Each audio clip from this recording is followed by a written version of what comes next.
सो सबसे पहले ओपन करना है कैपकट। अगर आपके पास कैपकट नहीं है तो आपको डिस्क्रिप्शन में इसका लिंक मिल जाएगा जहाँ से आप इसको डाउनलोड कर सकते हो। तो सबसे पहले ओपन कर लेते हैं कैपकट को। ये हमारा कैपकट ओपन हो चुका है। उसके बाद ओपन करेंगे न्यू टैब में ओपन। उसके बाद करेंगे स्ट्रोक में जाएंगे। सबसे पहले हम जाएंगे ब्लैक वाला स्क्रीन। उसके बाद यहाँ पे डालेंगे तो एक टेक्स्ट कुछ भी लिख देते हैं।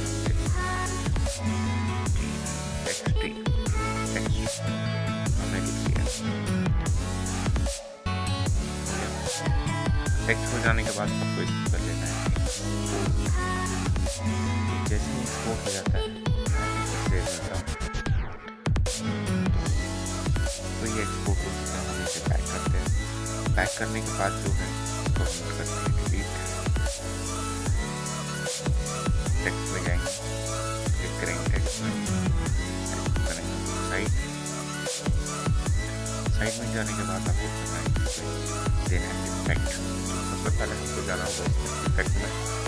इफेक्ट में जाके सबसे पहले हमें जाना होगा बेसिक्स में। बेसिक्स में जाके हमें करना है एज ग्लो।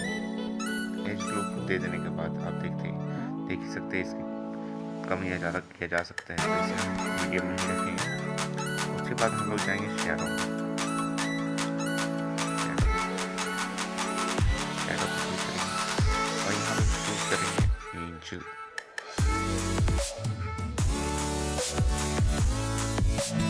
तो ये जैसे कि आप